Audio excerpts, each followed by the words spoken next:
So, as we know, when we are in chronic stress, we activate our fight or flight system. Okay, and this fight or flight system is innate to us, meaning it's biological. Okay, so we've evolved with this system. We are meant, as people who have come from a long line of people who have survived before us, a long line of humans. If they didn't survive, if they didn't have a really good activated stress response, you wouldn't be here today. We need this stress response because it activates and alerts us to danger in our environment. And when we get activated and alerted to danger, we are able to run or fight and get away, and then therefore we're able to survive. So the fact that you're here today with a very precise fight or flight system that is activated, so let's just be honest, it activates at the very slightest things, and that's the way it's meant to work. That's the way biology makes it work so that we can survive. If you think about a rabbit or a deer or something, and all of a sudden it hears a loud bang or it sees something in the forest, it will immediately freeze and its ears will go up. Okay, it doesn't even have to be that loud of a sound, and the deer freezes and takes a look and it gets ready to run.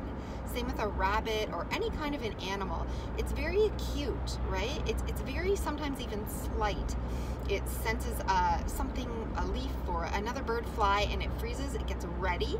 Its system is in activation and it is on high alert so that it can run or flee. And that's the way it's meant to work, right? It sort of freezes and waits until it says, okay, I'm ready, all systems go, and very quickly the body will produce stress hormones to the rest of the body, right? It sends out cortisol, it sends out adrenaline, it sends out everything to the system.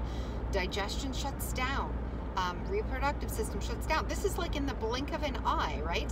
A bunny in the field, if you've ever walked by a bunny, it's just hopping across the grass and it sees you, it freezes, it stops, it's totally activated. The stress response is activated, the fight or flight system is turned on, and the stress hormones already flood that bunny's body. It is ready to fight or run in the drop of a second. So it knows as soon as it gets the chance, it is going to run quickly into the bushes away from you. Okay, so this happens so fast, and your body is flooded with these hormones. Now, long-term chronic stress, if you are continually flooded with these hormones and chemicals, it does serious damage to the body, including creating illness and keeping illness alive. And it basically shuts down the brain and the body. It shuts down all the systems, the endocrine system, like all the different, the nervous system, like it's so hard on the body over time.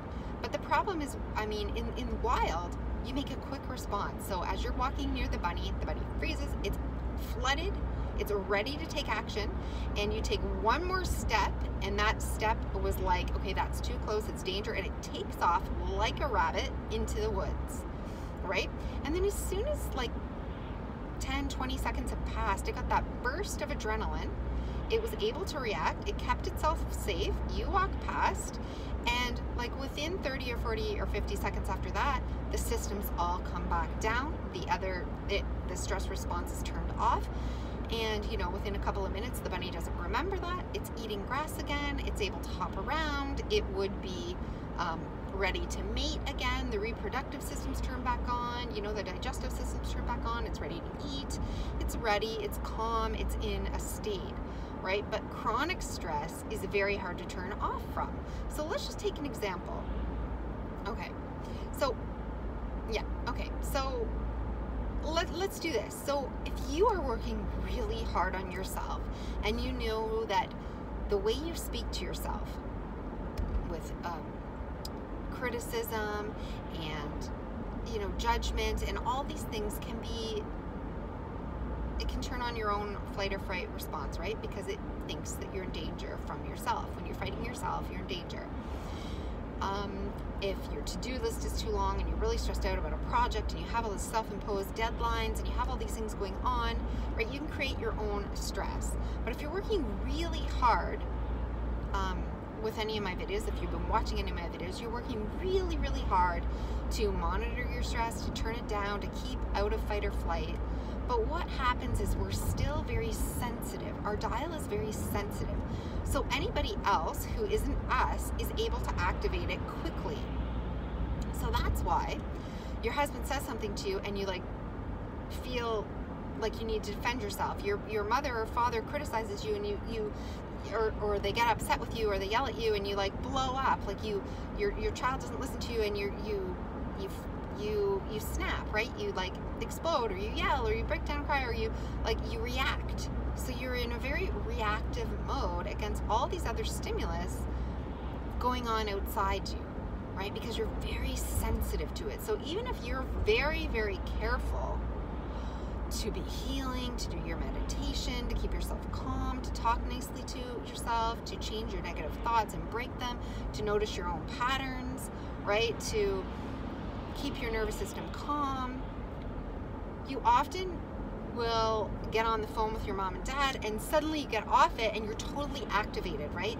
Or you ask your child to clean up their room and you come out and 5-10 minutes later you're totally activated. You realize this has created any type of stress like this that's from somebody else has basically just turned on your nervous system. And what it is when their nervous systems get turned on, yours gets turned on as well. So even if they get angry, suddenly you react in an angry manner. If they are stressed, you react in a stressed manner. So you often follow suit because it's just a reactive, biological, conditioned response, right? It's evolutionary. It's supposed to happen. So let's give an example of this. Okay, so have you ever had a dog that just barks and barks like at everything out the window or whatever's going on? Okay, say this dog is barking at people walking by with other big dogs. Say every time, say you have a couple little dogs and every time they look out the window and there's somebody walking by, walking big dogs on the leash, they start to bark at the window obsessively. Or if a squirrel runs by, they just bark obsessively. So you have a dog that's a nervous dog, a dog that has been feeling like them walking by your house or your territory is imposing on them, and they're maybe frightened of that other bigger dog. They sense some sort of danger, and so they bark. They know they're sort of barking at the window. They bark and bark, right? Now, say you have a couple of other calm dogs, and they don't freak out when other people walk by. They don't look out the window. They're happy, they're calm, whatever. But when all the dogs are together, now let's put 10 dogs in the same room, okay? You've got a couple of high-strung dogs who are very reactive and who are very reactive to, and they're very aware of potential dangers. So anytime something happens outside the window, they react to it. They bark. There's some dogs who are old, they just sleep. There's some dogs who seem happy or whatever, but put them all in a room together. So now we imagine a room with 10 dogs, okay? There's 2 or 3 people walking by and they've got a big dog on a leash and they walk by the window and one dog sees it and starts to bark, okay? It starts to bark. Immediately, you will have 10 dogs barking within the span of 2 seconds. Okay, they will all react to the first dog's bark. So even though they didn't react to the initial stimulus, which is the people and the dogs walking by, that wasn't danger to some dogs. That wasn't even a problem to some dogs. But as soon as they heard one dog bark, right, they start to bark. So their stress response is activated literally just because the dog next to them's stress response was activated. If that dog starts to bark, their barking is activated. This is unconscious, subconscious. You can have all those 10 dogs barking at once just because one of them barked. Okay, so it's very natural for you to be on the phone with your mom or your dad, somebody who's close to you, who you can have a lot of patterns with, who triggers you. And they get upset, they emotionally get upset and start to yell or argue. And immediately you start to argue and yell. Even though you've been working on calming yourself, you've been working on keeping your nervous system calm, they react, they get upset, you get upset. They yell, you yell. They, get worked up, you get worked up. So this is a very like quick thing. It happens in biology. It happens all the time. And so if you can imagine, just imagine yourself like a dog. Try to picture yourself, you are a dog. And if one dog starts to bark, it's going to activate your barking response, okay? But if you could rationalize with these 10 dogs and say, oh, that dog was just freaked out by that person walking by, and since you're not freaked out by the person walking by, you can all stop now, right? But you can't rationalize with the dogs. They're barking because the one dog is barking. They don't know what the danger is, but they sense danger, and their responses have been turned on. So even if you're doing everything right and you come into contact with anybody in your life, any relationship in your life, and they get upset, you are going to get upset. If they yell, you are going to yell. If they argue, you are going to argue back, because you've just been turned on quickly.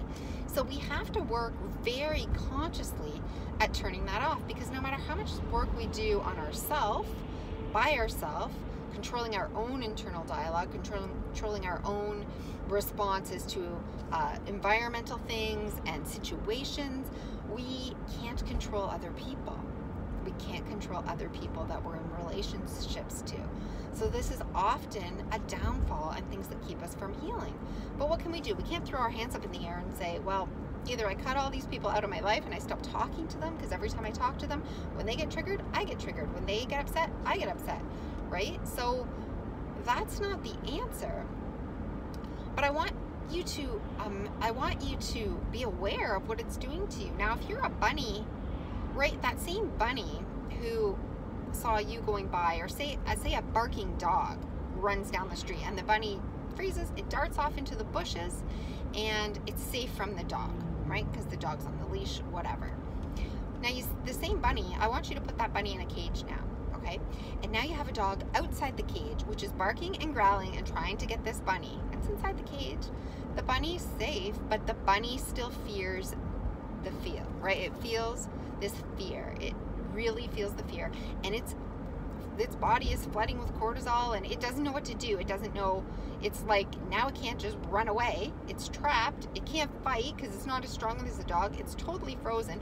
And the hormones keep pumping out. Okay, this is chronic stress now. This bunny is in a chronic stress pattern that it can't shake off from. So over time, if this dog was to stay there for hours and hours and just track it and salivate and bark at the cage, this bunny would not get a chance to calm down, and eventually its brain would almost like shut off. It would put it in a complete freeze state. It wouldn't know what to do. It would shut the bunny down. The bunny's endocrine system, all the reproductive systems, everything just aren't going to come back online, because it's not like it's in the wild where it escaped from the dog and now, within a couple of minutes it's back to eating and being able to reproduce and all these other things, right? It's trapped in this cage, and it's chronic stress because this dog is just walking around and stalking the cage and barking at it, and every time the bunny moves, the dog is there to bark at it and run around the cage and stalk it and look at it, until the dog eventually gets tired and lies down and goes to sleep, and then it starts all. But say you bring in a new dog then, and the new dog is as interested in barking and stalking this cage as the old dog, then this poor rabbit has no way to react. It can't fight. The freeze response is like broken at this point because it's chronic now. And this poor rabbit is just in a constant state with all these hormones flooding it constantly.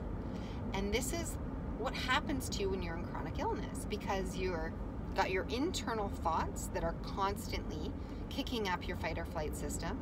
You've got the outside world, all the situations and events and stimulus and things that are going on outside you that you can't control. And then you have people and relationships that when they trigger you, you get triggered. So basically you're just feeding off of naturally on anyone that you're coming into contact with if it's upsetting. And people close to you often have the most impact on you to trigger your old patterns. So between your internal dialogue, your internal thoughts, the external things going on, all the relationships in your life, you are constantly having this chronic stress response, because even though it turns on, it turns off, and then the pain signals themselves. So if you're in chronic pain or chronic symptoms, evolutionarily, that's also a stimulus that we are meant to pay attention to. So just like we pay attention to danger and we send out cortisol and we pay attention to it and we don't know whether we need to fight or flee, we also pay attention to pain and symptoms in the same regard. So that means every time you have pain, you automatically get into fight or flight, and your body doesn't know whether to run or fight, and it's totally aware and fixated. Everything else shuts down, right?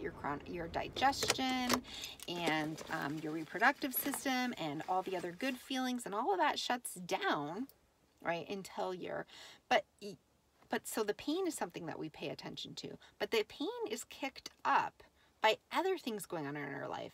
The responses to the chronic stress in our relationships and our thoughts and the other stimulus in our life. So we really have to rationalize with ourselves, just like we wish we could rationalize to that group of dogs who are barking at something they don't even care about, which is just a person walking by, which they never would have barked at if the first dog didn't bark. So we need to be able to rationalize to ourselves in these moments and catch ourselves in these moments. Like, oh my gosh, I just yelled because that person yelled. My dog reflex was activated. My bark reflex was activated. So just, let's call it the bark reflex, okay? One dog barks, you bark, right? You think of something, you bark. You see something, you bark, right? Your bark reflex is activated all day long. So if you have a dog that's constantly kind of stressed out and you're living with that dog, even if you're doing all the work, you're going to be reacting to this dog all the time. So my point is that you need to be extra good at calming yourself down and becoming aware and noticing every time you're having a thought that puts you in fight or flight, every time you are interacting with somebody else who triggers you in any kind of a way, or who has their own emotional reactions that will also just trigger yours automatically. So being aware that that's what's happening, being aware that thoughts in our head and feelings and circling thoughts in our own mind, situations, any kind of thing where we feel any kind of stress, we are adding to our nervous system. We're adding to our symptoms. We're adding to our pain. We're adding to the cycle that we need to learn how to break. So all this being said, we want to break the cycle of stress. So we need to practice things like becoming aware. Wait a minute, that was just an automatic response. I actually don't need to become stressed out right now. And then work hard to breathe. Slow down your talking. Slow down the thoughts in your head. Slow down the speed at which your internal mind talks to itself. Talk to yourself in a meditative voice. Slow it down. Calm it down. So we need to be very exaggerated with calming this down so that we can literally bring our system back to safety. Once our system thinks we're safe, it will turn back on the healing response. It will turn back on all our other systems. Okay, so we need to become aware so we can get out of this chronic